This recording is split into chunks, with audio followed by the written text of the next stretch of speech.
Amén. Te damos muchas gracias, Señor, en esta mañana, Padre.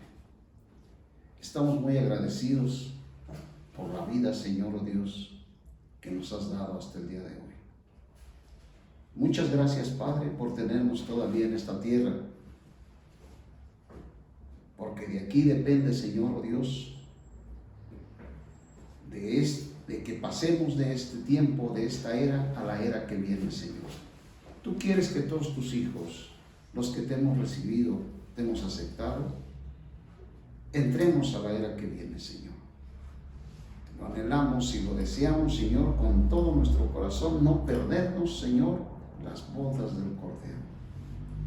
Para eso necesitamos trabajar, que trabajes en nosotros, Señor, para que nosotros podamos llegar a ser victoriosos y reinar contigo, Señor, en la era que viene. Lo anhelamos de todo nuestro corazón, con todo nuestro ser, que se cumpla, Señor, oh Dios, tu voluntad en nosotros, Señor. Amén. En el Evangelio de San Mateo, los discípulos le dijeron al Señor: enséñanos a orar. Qué importante es que nosotros aprendamos a orar. La oración es muy efectivo, algo muy importante para nuestra vida cristiana. Pero tenemos que saber orar. Por eso los discípulos le dijeron al Señor: Señor, enséñanos a orar. Y en el Evangelio de San Mateo, en el capítulo 6, en el verso 6 dice: mas tú cuando ores, entra en tu aposento y cerrada la puerta, ora a tu Padre que está en secreto, y tu Padre que ve en lo secreto te recompensará. Y orando no uséis vanas repeticiones. Qué importante es que en nuestras oraciones no usemos vanas repeticiones. Es decir, que hablemos palabras vanas. Por eso dice el Señor: cuando oren no usen vanas repeticiones. Seguramente muchos de nosotros hemos caído en una oración en la cual nosotros oramos usando vanas repeticiones. Y dice: llorando no uséis vanas repeticiones como los gentiles, que piensan que por su palabrería serán oídos. Qué importante es que nosotros aprendamos a no usar vanas repeticiones. Y dice el 8: no os hagáis pues semejantes a ellos, porque vuestro Padre sabe de qué cosas tenéis necesidad, antes que vosotros le pidáis. Vosotros pues oraréis así. En esta oración que el Señor puso como ejemplo, las tres primeras peticiones implican la Trinidad de la Deidad. Santificado sea tu nombre. Santificado sea tu nombre está relacionado principalmente con el Padre. Venga tu reino está relacionado con el Hijo. Hágase tu voluntad está relacionado con el Espíritu. Dice: vosotros pues oraréis así: Padre nuestro que estás en los cielos, santificado sea tu nombre. Venga tu reino. Venga tu reino. Es decir, antes de que nosotros empecemos a pedir cosas para nosotros,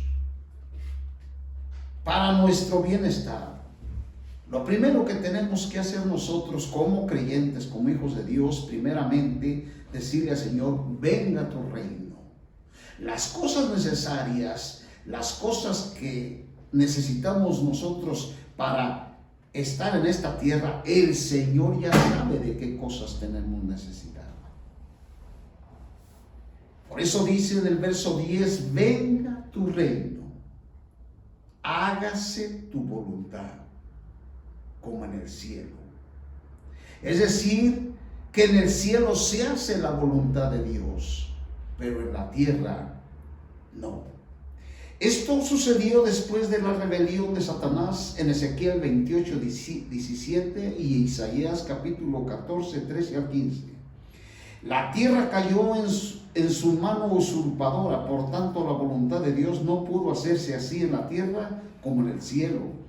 Por lo tanto Dios creó al hombre con la intención de recobrar la tierra para sí. Génesis capítulo 1, 26 y 28. Después de la caída del hombre, Cristo vino a traer el dominio celestial a la tierra para que ésta fuese recobrada de acuerdo con los intereses de Dios, a fin de que su voluntad fuese hecha así en la tierra como en el cielo. Es necesario que nosotros pongamos atención, porque para eso fuimos creados, para recuperar la tierra, para recobrarla. Adán cayó, el hombre cayó, pero Cristo vino para traer el dominio celestial a la tierra. A eso vino Cristo, a cumplir la voluntad de Dios en la tierra. El pueblo del reino, que somos nosotros, debemos orar por esto hasta que la tierra sea completamente recobrada para la voluntad de Dios en la edad del reino venidero. Qué importante es que nos centremos en esta oración. ¿Cuántas palabras vanas han salido de nuestros labios pidiendo cosas materiales que no van de acuerdo a la voluntad de Dios? Tenemos que ir buscando la voluntad de Dios y ver en qué consiste la oración. Y dice el verso 10, venga tu reino, hágase tu voluntad como en el cielo, así también en la tierra. Venga tu reino y hágase tu voluntad como en el cielo, así también en la tierra. El pan nuestro de cada día dánoslo hoy.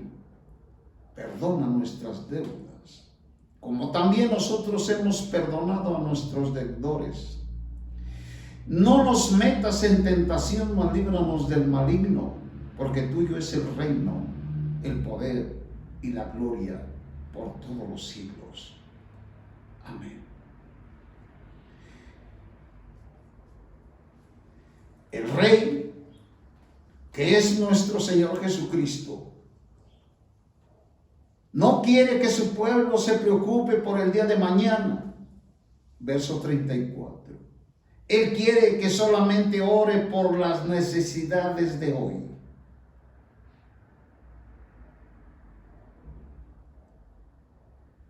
Esta es una oración modelo en la cual nosotros tenemos que aprender. Que se haga su voluntad en nosotros y no la nuestra. En Primera de Corintios, en el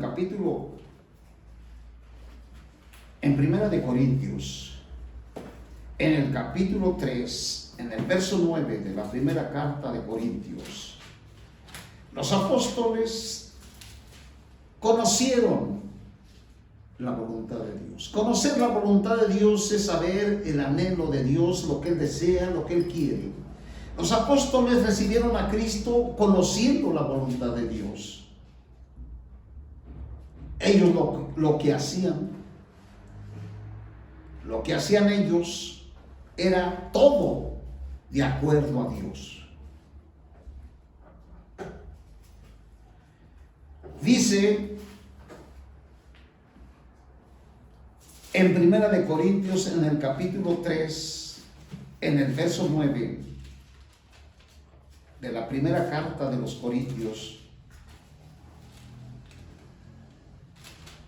qué importante es que nosotros todo lo que hagamos, todo lo que nosotros lleguemos a hacer en la obra de Dios y lo que hagamos como creyentes, como cristianos, sea todo de acuerdo a Dios y no al nuestro.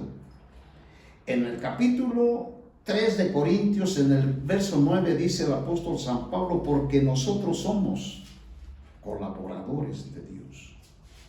Los apóstoles no vivieron para ellos, ellos vivieron para Dios. Qué importante es que nosotros aprendamos a vivir para Dios y no para nosotros. Porque nosotros como somos colaboradores de Dios. Y vosotros sois, ellos refiriéndose a la iglesia, refiriéndose a los creyentes, a los que recibieron a Cristo, ustedes son una labranza de Dios. Ustedes son un edificio de Dios. Conforme a este trabajo de los apóstoles, ellos trabajaron para cultivar a Cristo en los creyentes, ya que la iglesia es la labranza de Dios y el edificio de Dios. Conforme a la gracia de Dios que me ha sido dada, yo como sabio arquitecto puse el fundamento, otro edifica encima, pero cada uno mire cómo sobreedifica. Porque nadie puede poner otro fundamento que el que está puesto, el cual es Jesucristo. Y si sobre este fundamento alguno edifica, es decir, que todos los edificadores que vayamos a edificar la labranza de Dios, la iglesia, debemos de saber cómo edificarla y con qué materiales edificarla. Y si sobre este fundamento alguno edifica con oro, con plata, con piedras preciosas, madera, hierro y hojarasca, la obra de cada uno se hará manifiesta, porque el día la declarará, pues por el fuego se revelará, y la obra de cada cual sea el fuego mismo la probará. Si permanece la obra de alguno que sobreedificó, recibirá recompensa. Si la obra de alguno es consumida, él sufrirá pérdida, pero él mismo será salvo, aunque así como pasado por fuego. ¿No sabéis que sois templo de Dios y que el Espíritu de Dios mora en vosotros? Si alguno destruye, qué importante es que nosotros los que hablamos de Dios sepamos cómo edificar la iglesia. Si alguno destruye el templo, es decir, la iglesia, la destruye el que predica, el que habla la palabra de Dios y no lleva los materiales adecuados y empieza a destruir la iglesia. Si alguno destruye el templo de Dios, es decir, la iglesia de Dios, no una casa material, sino el cuerpo de Cristo, tiene que ser edificado con oro, plata y piedras preciosas, no con madera, hierro y hojarasca. La hierba, la madera y la hojarasca representa que aquel que está edificando la iglesia lo está haciendo fuera de la voluntad de Dios y le está edificando de acuerdo a sus pensamientos y a todo lo que él piensa y cree. Si alguno destruye el templo de Dios, Dios lo destruirá a él, porque el templo de Dios es santo y eso es lo que sois vosotros. El apóstol dice, porque nosotros somos colaboradores de Dios, también se puede decir es un obrero. Mientras los ministros de Cristo, sus colaboradores, trabajan en su labranza, también Dios trabaja. Los hombres pueden ser colaboradores de Dios y así trabajar juntamente con Él en su labranza para cultivar a Cristo. ¡Qué gran privilegio y gloria! Todos los creyentes son tierra cultivada. Los creyentes, quienes fueron regenerados en Cristo con la vida de Dios, son la tierra cultivada de Dios. Una labranza en la nueva creación de Dios donde cultiva Cristo, a fin de que se produzca materiales preciosos para el edificio de Dios. Por consiguiente, no solo somos la labranza de Dios, sino también el edificio de Dios en nosotros. La iglesia de Dios es una entidad corporativa. Cristo fue plantado en nosotros. Cristo tiene que crecer en nosotros, no para producir fruto, sino para, en el sentido de este capítulo, producir a través de nosotros los materiales preciosos para la edificación de la habitación de Dios en la tierra. En ese sentido, el edificio de Dios, la casa de Dios, la iglesia, es edificada con los materiales apropiados. En esto consiste la edificación de la iglesia, edificada con oro, plata y piedras preciosas para la edificación de la habitación de Dios en la tierra. Dios habita en su pueblo, pero su pueblo tiene que ser edificado, transformado, para que nosotros lleguemos a edificar el cuerpo de Cristo. Necesitamos los materiales adecuados, como el oro. El oro, la plata y las piedras preciosas representan las varias experiencias de Cristo en las virtudes y los atributos de Dios triuno, es decir, del Padre, del Hijo y del Espíritu. Con estos materiales, los apóstoles y todos los creyentes espirituales edifican la iglesia sobre el único fundamento, Cristo. El oro representa la naturaleza divina del Padre con todos los atributos de Dios. La plata representa a Cristo crucificado con todas sus virtudes, atributos de su persona y obra. Las piedras preciosas representan la obra transformadora del Espíritu Santo con todos sus atributos. Efesios 4:16. Qué importante. En verdad, nosotros todos los que hemos recibido a Cristo, desde el mismo momento que recibimos a Cristo, nacimos de nuevo y somos sus hijos, pero necesitamos ser transformados, para que nosotros seamos un templo edificado. Sí, ya recibimos a Cristo, pero nos falta ser edificados, ser transformados. Pero para esto necesitamos hombres que colaboren con Dios, que sean colaboradores, que colaboren con Dios y no tomen la iglesia como de su propiedad. La iglesia tiene dueño, la iglesia es de nuestro Señor Jesucristo y no es de ningún hombre. No le pertenecemos a ningún hombre, solamente la iglesia le pertenece al Señor. Por lo cual la iglesia es la casa, es la morada donde Dios habita. Esa casa tiene que ser edificada, transformada. Esa casa tiene que crecer hasta ser un edificio de Dios. Qué importante es que todos pensemos que esta es la voluntad de Dios desde la eternidad. En Génesis, en el capítulo 2, en el verso 5 de Génesis capítulo 2, en el verso 5, la Biblia nos dice: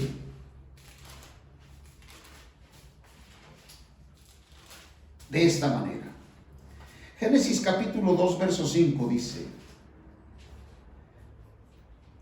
aún no había en la tierra ninguna planta del campo, ni había brotado ninguna hierba del campo, porque Jehová Dios todavía no había hecho llover sobre la tierra, ni había hombre para que labrase la tierra. Es decir, está diciendo que antes de que el hombre fuera criado, no había llovido, no había hecho llover Dios sobre la tierra. ¿Por qué no había llovido? Porque no había un hombre para que labrase la tierra. Qué importante este pasaje de Génesis capítulo 2 en el verso 5. No había hombre que labrase la tierra. No había un hombre que coordinara con Dios. Los animales que Dios creó antes que el hombre no podían coordinar con Dios. El único ser que puede coordinar con Dios es el hombre. Recordemos que cuando Cornelio le llevaron la palabra de Dios, le llevaron el mensaje, le llevaron el evangelio, el ángel le dijo: ve y manda a alguno de tus siervos y vayan por Pedro. ¿Por qué? Porque Pedro era el colaborador. Los ángeles no pueden colaborar con Dios para predicar el evangelio, las buenas nuevas. Solamente el hombre, solamente los seres humanos que han recibido a Cristo, y todos los seres humanos son los que pueden llegar a colaborar con Dios. Dice, esto significa que no había hombre que laborase con Dios apartando la labor humana en coordinación con la labor divina. Es decir, que la labor humana debe coordinar con la labor divina. Leamos San Juan en el capítulo 5, en el verso 17 del Evangelio de San Juan. Qué importante es que nosotros no solamente hayamos recibido al Señor como nuestra vida, sino que ahora que hemos nacido de nuevo, colaboremos con Dios. Colaborar con Dios es muy importante, porque mucha gente por no recibir al Señor andan colaborando. Es decir, toda la humanidad, todos estamos colaborando. ¿Para quién colabora usted? ¿Con quién está colaborando? Parece ser que la gente que no ha recibido a Cristo, ellos ni saben, ellos ni entienden, pero ellos son colaboradores. Si usted no ha recibido a Cristo, usted es colaborador. Usted le está sirviendo a un Señor. Y ese Señor es Satanás. Usted es un colaborador. El Satanás lo está utilizando para que su reino tenebroso aquí crezca. Él lo está utilizando. Tenemos que darnos cuenta que nosotros somos colaboradores de Dios. Capítulo 5, en el verso 17 dice, Jesús les respondió, y esto fue porque los judíos le decían, pero tú, Señor, ¿por qué trabajas el día sábado? ¿Por qué haces milagros en el día sábado? Jesús les respondió, mi Padre hasta ahora trabaja, y yo también trabajo.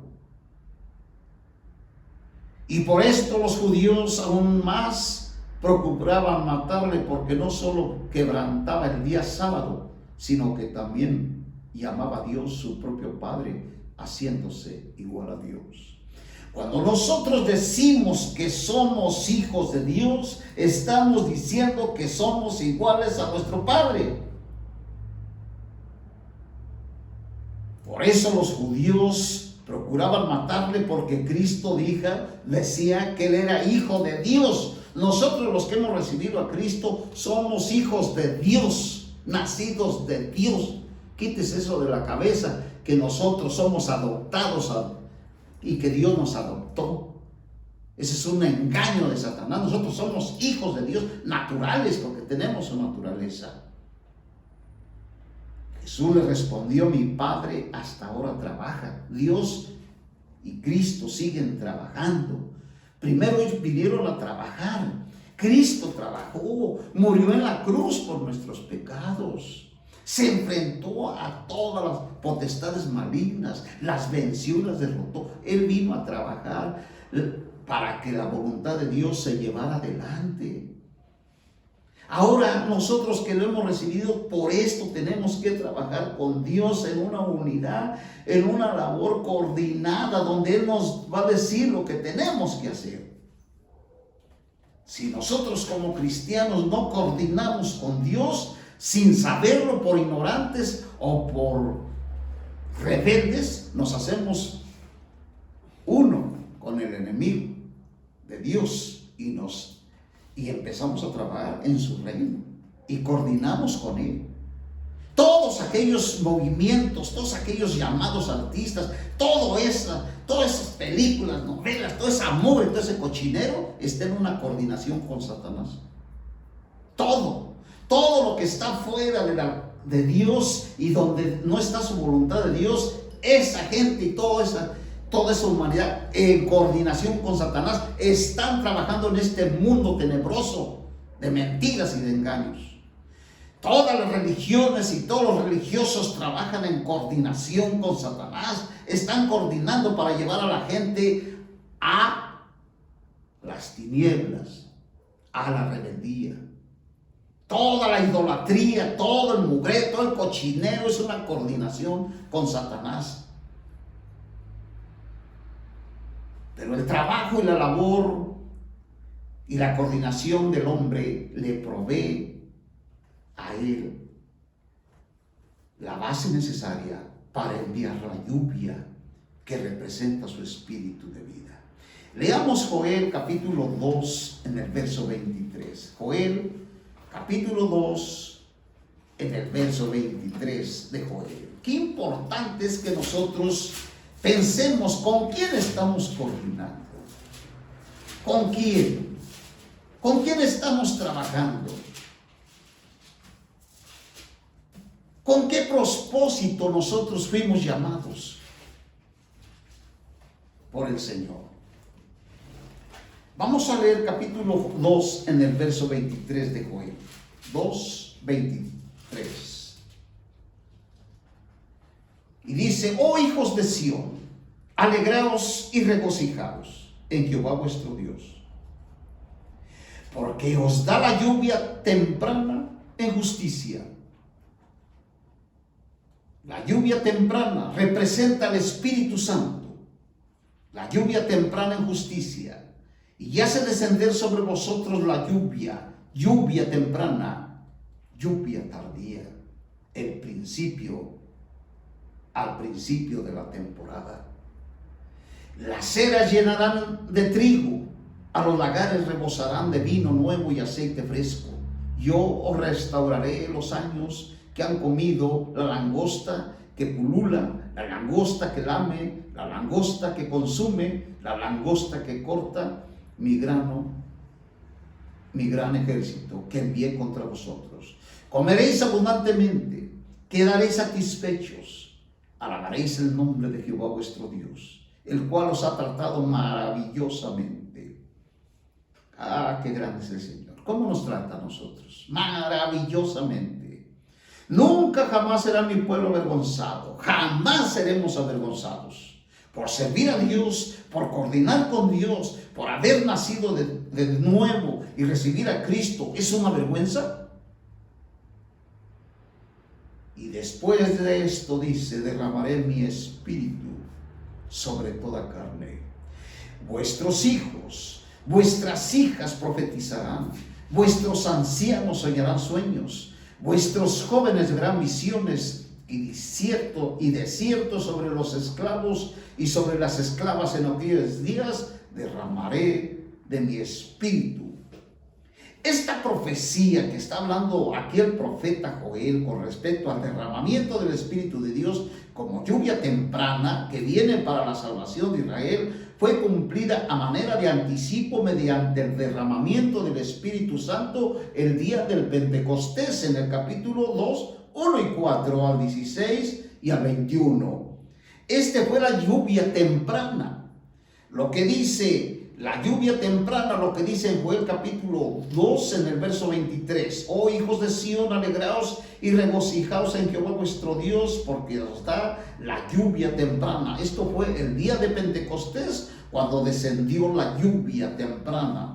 Y será cumplida en la plenitud mediante el derramamiento del Espíritu en una segunda vez, antes de la gran tribulación. Mateo capítulo 24, verso 21.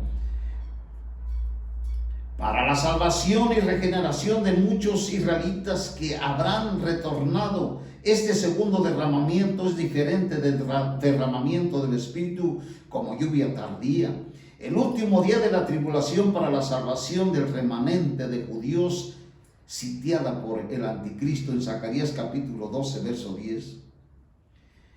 Esto representa la lluvia temprana. Vayamos y veamos en Hechos de los Apóstoles, en el capítulo 2. Qué importante es. No hay otro Dios más que Jehová. Dice: no hay otro Dios sobre toda carne. Donde dice: Señor, mi Padre trabaja para que se cumpla la voluntad de Dios en la tierra. Parece ser que Dios no está trabajando. Y parece ser que el diablo también no se ve y parece que tampoco está trabajando. Pero aquí es un trabajo. Dice, el momento que Dios creó estos cielos y empezó a crear todas las cosas, Él empezó a trabajar. Dios empezó a trabajar. Para que se cumpla su propósito, necesitamos coordinar con Él en su labor. Tenemos que ser obreros que trabajan la tierra, que trabajan. Dicen en Hechos de los Apóstoles, en el capítulo 2, al cumplirse pues el día de Pentecostés, estaban todos juntos en el mismo lugar, y de repente vino del cielo un estruendo como de un viento recio que sopla, el cual llenó toda la casa donde estaban sentados. Se le parecieron lenguas como de fuego que repartieron asentándose sobre cada uno de ellos, y fueron todos llenos del Espíritu Santo y comenzaron a hablar en diversas lenguas según el Espíritu les daba expresarse. Esto era y fue muy importante. Este derramamiento es un derramamiento del Espíritu como la lluvia temprana que viene sobre su pueblo.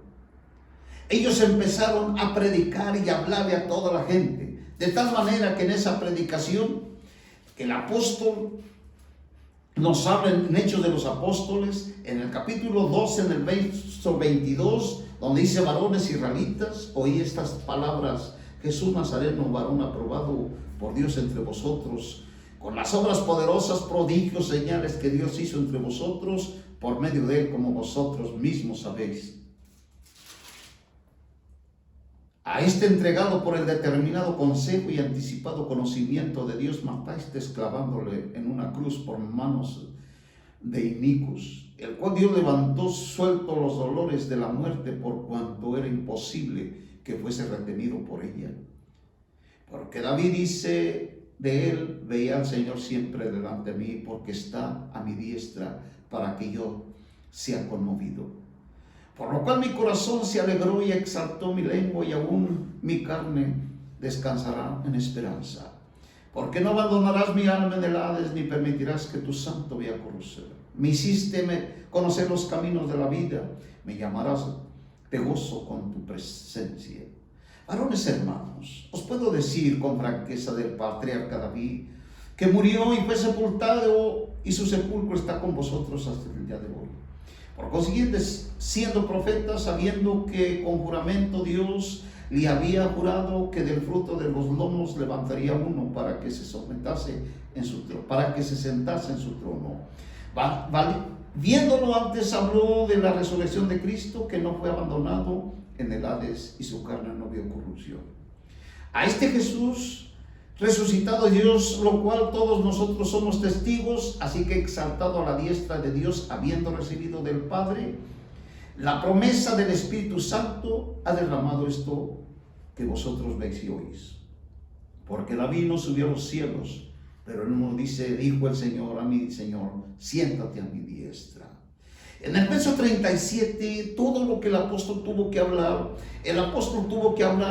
cuando ellos recibieron a Cristo, los apóstoles, cuando vino el Espíritu Santo de poder, porque realmente ellos ya habían recibido al Espíritu Santo de gracia. Recordemos que el Espíritu de gracia es diferente de recibir el Espíritu de poder. Todos los creyentes que hemos recibido a Cristo tenemos el bautismo de haber recibido el Espíritu de gracia.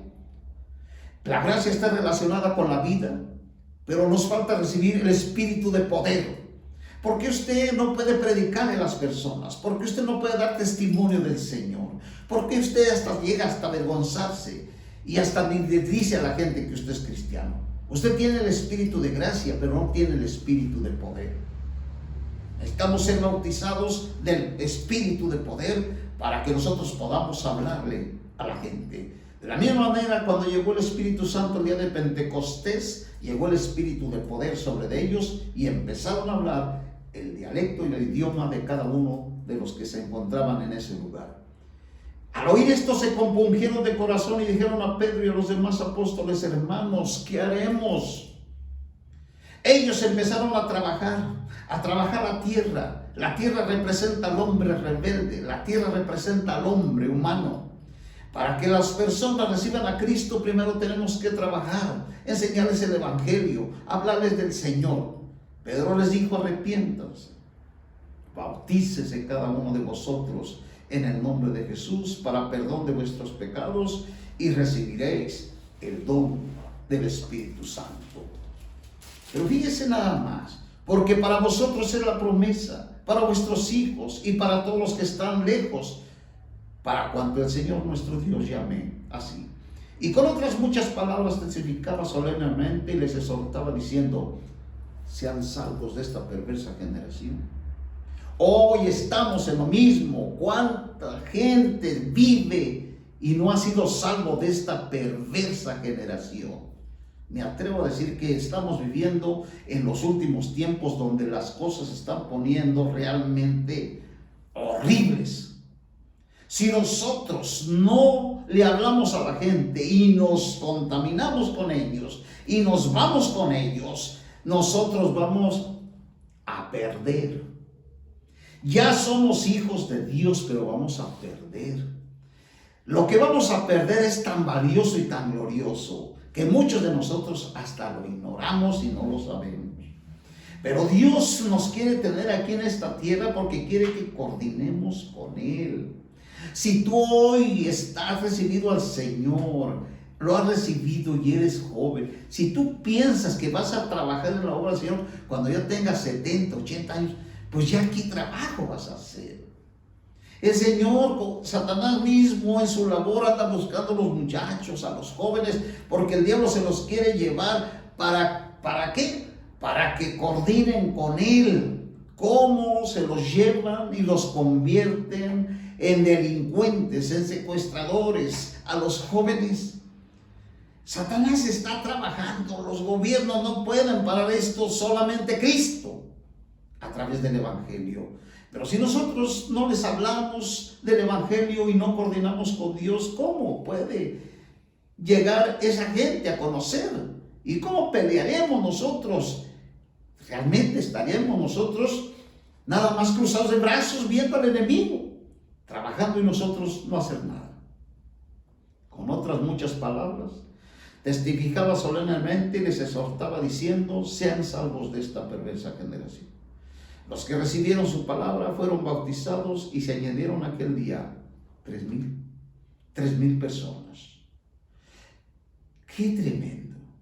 Estos hombres empezaron a coordinar. Los 12 apóstoles cambiaron las eras, cambiaron el mundo de entonces. Desde entonces el Evangelio se ha estado predicando, pero el Señor necesita gente que coordine con Él.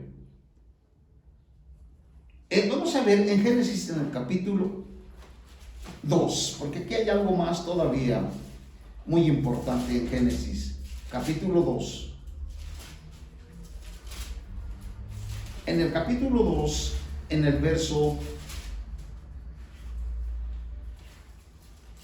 Qué importante es que nosotros siempre en nuestras oraciones seamos uno con el Señor. Dice en Génesis, en el capítulo 2, en el verso 15, y tomó Jehová Dios al hombre y lo puso en el huerto del Edén para que lo labrara y lo guardase. ¿Para qué puso Dios al hombre en el huerto del Edén? Para que lo labrara. El hombre tenía que labrar la tierra a fin de que la vida, especialmente el árbol de la vida, creciera y cumpliera el primer aspecto del propósito de Dios. Esto era lo que el hombre tenía que hacer. Y puso, dice, y tomó Jehová Dios al hombre y lo puso en el huerto del Edén para que labrara la tierra. Es decir, nosotros somos tierra. Si nosotros no trabajamos en nuestro corazón, tenemos que trabajar, aún tenemos que decir al Señor que trabaje en nuestro corazón, porque en nuestro corazón hay dudas, en nosotros hay flojera, en nuestro corazón nuestro corazón no está de acuerdo con la voluntad de Dios. Aún como creyentes y como cristianos, nosotros estamos a veces hasta en contra de Dios. Pero el hombre que Dios creó, lo puso en el huerto para que labrara la tierra y la guardase. Esto se refiere a nosotros mismos. No se refiere que Dios puso allá al hombre para que con un asadón empezara a trabajar y con un arado empezara a cultivar el huerto. No está hablando de eso, está hablando de nosotros. Primeramente vemos que en el capítulo 2, en el verso 5, dice que aún no había llovido. No había llovido, ¿por qué? Porque no había hombre que coordinase con Dios. La lluvia representa al Espíritu Santo. Entonces, aquí se está refiriendo en el verso 15 que Dios puso al hombre en el huerto para que lo labrara y lo guardase. Nosotros tenemos que labrarnos. Tenemos que permitir al Espíritu Santo que trabaje. Si no le permitimos al Señor que trabaje en nosotros, a través de su Espíritu Santo, nosotros seguiremos siendo creyentes rebeldes. Vamos a permitirle, porque dice que lo puso allí al hombre y también para que guardase el huerto. Nosotros somos el huerto del Señor. Tenemos que guardarlo del enemigo, que el enemigo no invada nuestro ser, porque el enemigo no solamente quiere invadir a los que no han aceptado a Cristo, sino también a los que ya lo recibimos. En la Escritura, la lluvia representa el Espíritu de Dios enviado por Dios mismo desde los cielos a fin de regar a su pueblo. Vamos a leer un pasaje en Deuteronomios en el capítulo 11, en el verso 14. 11:14 de Deuteronomios. Qué importante es que nosotros permitamos que el Señor venga como lluvia a nosotros y nos riegue. Deuteronomios capítulo 11, en el verso 14. Yo daré a vuestra tierra lluvia. Yo daré a vuestra tierra la lluvia a su tiempo. La lluvia temprana y la tardía, para que recojas tu grano, tu vino nuevo y tu aceite fresco. ¿Cómo el Señor relaciona lo que mismo hace un campesino, un agricultor? Si el agricultor no cultiva la tierra y no la prepara y no la siembra, Dios no va a mandar la lluvia nada más así, sin tener algún propósito. Cuando Dios ve al hombre laborando en el campo y trabajando sus tierras, y ve a los campesinos trabajando y sembrando en los tiempos secos donde no hay agua, y ellos lo siembran, aquella siembra, tienen fe que Dios les va a mandar la lluvia, Dios mandará la lluvia. La lluvia dice: yo daré a vuestra tierra la lluvia, a su tiempo la temprana y la tardía, porque la temprana se necesita para que la siembra nazca, pero la tardía es para que la siembra produzca. ¿Qué tan importante y qué tanta sabiduría tiene nuestro Dios, cómo compara las cosas que nosotros vemos con nuestros ojos y las compara, y ahora nos las hace ver que estas lluvias también representan el Espíritu Santo? Si nosotros recibimos la lluvia temprana, también recibiremos las lluvias tardías. Bendito sea el Señor. Los derramamientos del Espíritu a los que hace referencia en los versos 28 y 29 en Zacarías capítulo 12, en el verso 10. Vamos a leer este pasaje de Zacarías capítulo 12 en el verso 10. 12:10 de Zacarías. Qué importante es que el que trabaje para la gloria y para la honra del Señor, y para recibir la bendición de la lluvia. Leamos nosotros Zacarías capítulo 12 en el verso 10. 12:10 dice: y derramaré sobre la casa de David y sobre los habitantes de Jerusalén el espíritu de gracia. Acuérdense que el espíritu de gracia es diferente del espíritu de poder. Derramaré sobre la casa de David y sobre los habitantes de Jerusalén el espíritu de gracia y de súplicas, y me mirarán a mí, quien ellos han traspasado, y plañirán por él como se plañe por un hijo único, y llorarán amargamente por él como se llora por un hijo primogénito. ¡Qué tremendo! Dios derramó de su espíritu sobre toda carne cuando Pedro predicó a los 3,000.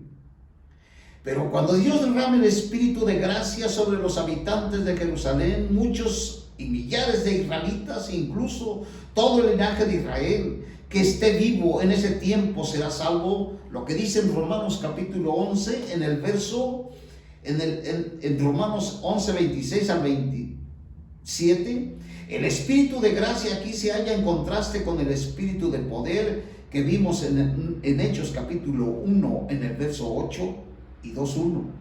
El espíritu de poder tiene por finalidad fortalecernos. Lo que necesitamos no es el espíritu de gracia, necesitamos el espíritu de poder. Si usted se siente débil y no tiene ganas ni de orar, ni de... Señor, derrama tu espíritu de poder, Señor. Quiero trabajar en tu viña, quiero trabajar en tu obra, quiero coordinar contigo, pero necesito el espíritu de poder. Qué importante.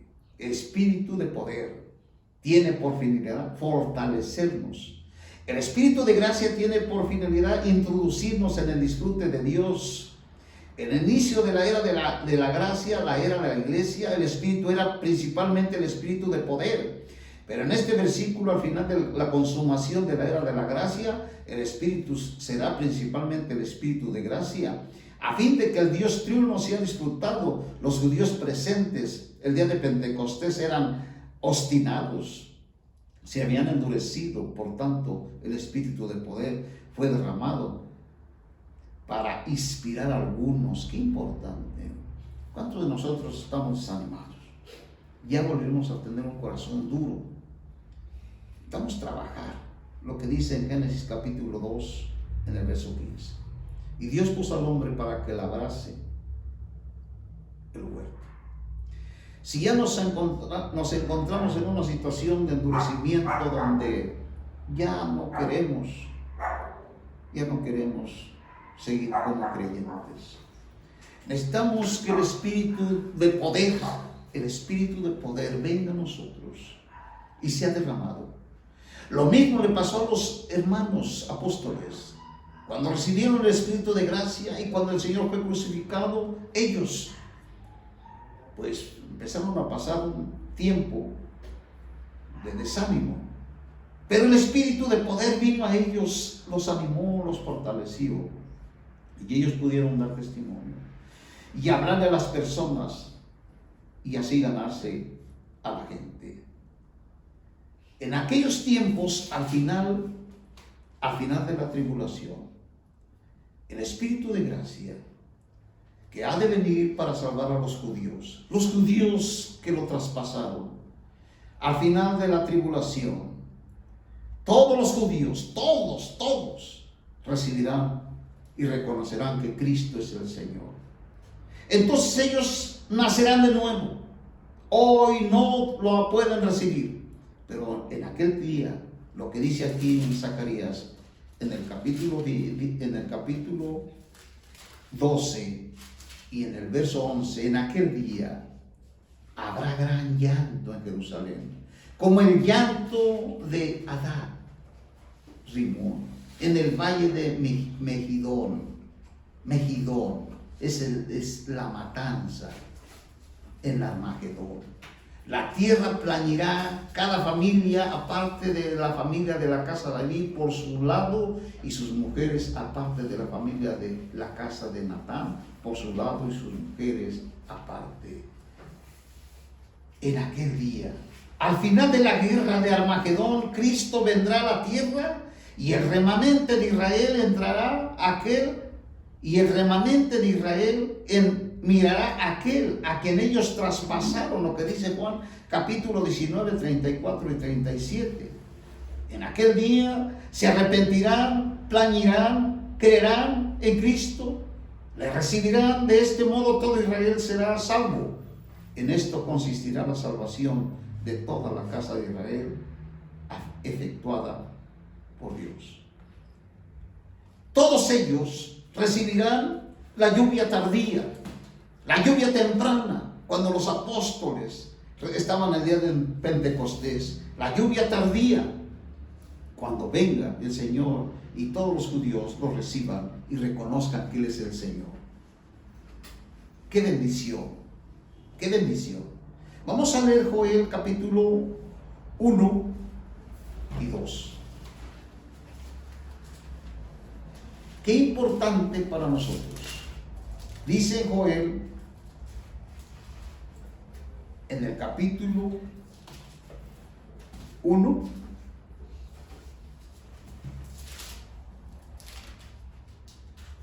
palabra de Jehová que vino a Joel, hijo de Petuel. Oí esto, ancianos, prestad atención, todos vosotros, los habitantes del país.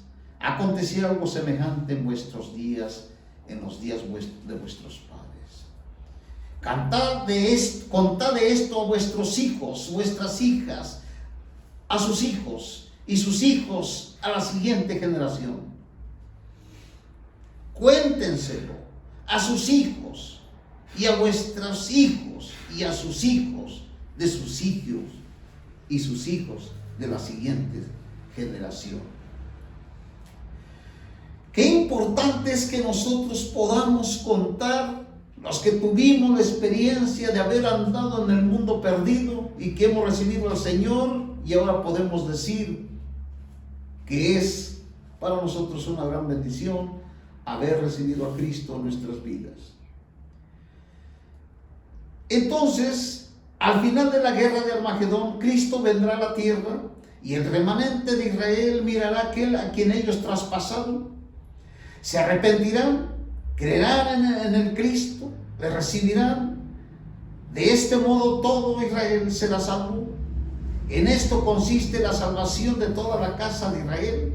Aunque fueron sus antepasados los que traspasaron al Señor Jesús, Dios los considera como algo hecho por estos que se arrepintieron. ¡Qué tremendo! En aquel día llorarán amargamente por aquel que es el primogénito Hijo de Dios. Cristo es la lluvia, el Espíritu Santo, el Padre y el Hijo siguen coordinados y siguen trabajando hasta el día de hoy. Leamos el Salmo 72 en el verso 6. Salmos 72 en el verso 6. Bendito sea el Señor. Salmos 72.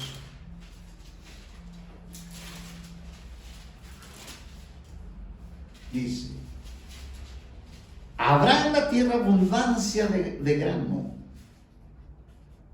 incluso en las cimas de los montes.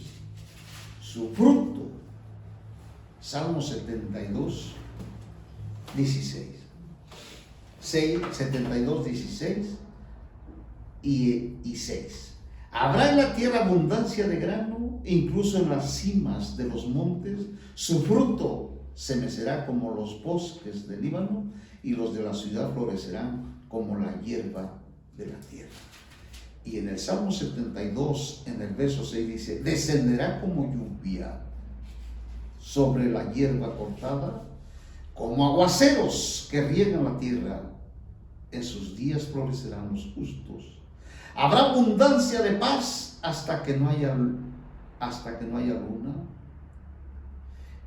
En aquel día él tendrá dominio de mar a mar, y del río hasta los confines de la tierra. Los que moran en el desierto se postrarán ante él, y sus enemigos lamerán el polvo.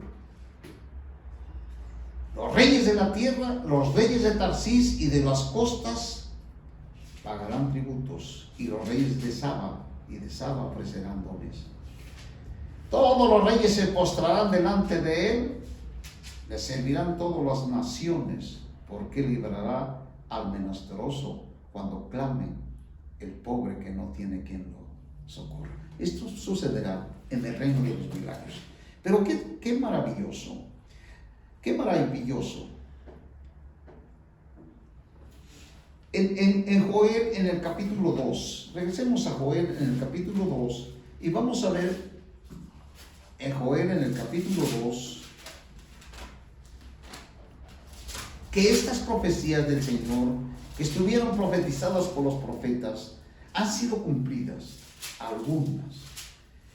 Entonces encontramos nosotros en Joel en el capítulo 2, dice: tocad trompeta en Sión, sonad alarma en mi santo monte, tiemblen todos los habitantes de la tierra, porque viene el día de Jehová, pues está cerca. Día de tinieblas y de lombreguez, día de nubes y de densa oscuridad, como la aurora extendida sobre los montes, un pueblo grande y fuerte. Nunca ha habido nada semejante a él desde la eternidad, ni tampoco lo habrá después de él, aún hasta los años futuros de generación en generación. El fuego consume delante de él, y detrás de él abraza la llama. Como el huerto del Edén será la tierra delante de él, y detrás de él como desierto asolado, ni tampoco habrá quien de él escape. Dice en el capítulo 2 de Joel, en el verso 12: pero aún ahora, declara Jehová, convertíos a mí con todo vuestro corazón, con ayunos, con lloro, con duelo, rasgad vuestros corazones y no vuestros vestidos, conviértanse a Jehová vuestro Dios, porque Él es bondadoso, compasivo, es longanimo, abundante en benevolencia, es amoroso y se arrepiente del mal.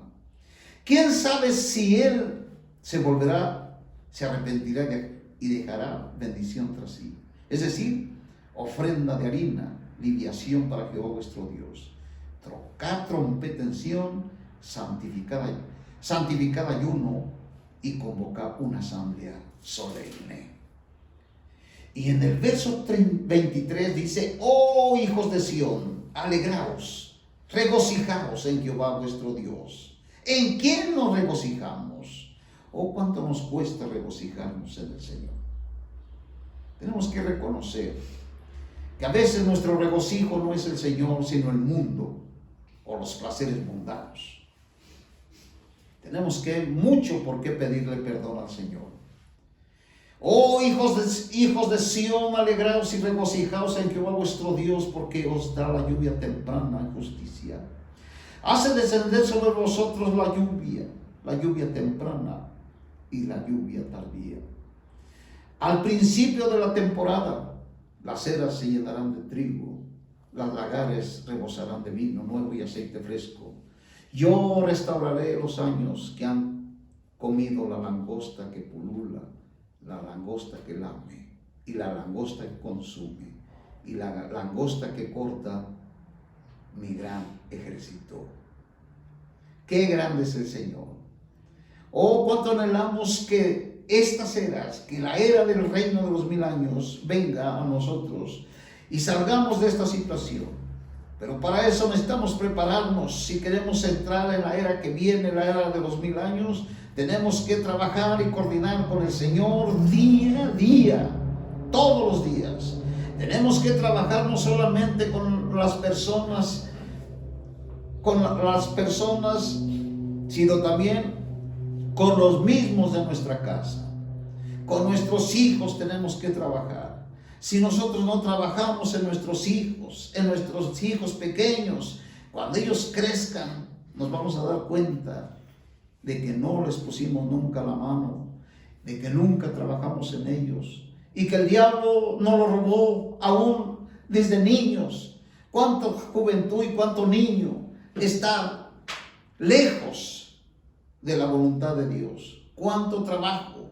Nosotros debemos ser creyentes, que estemos trabajando en nuestra familia, en nuestros hijos, para que no se pierdan y para que Dios derrame la lluvia en ellos. Te damos muchas gracias, Padre, en el nombre de Cristo Jesús.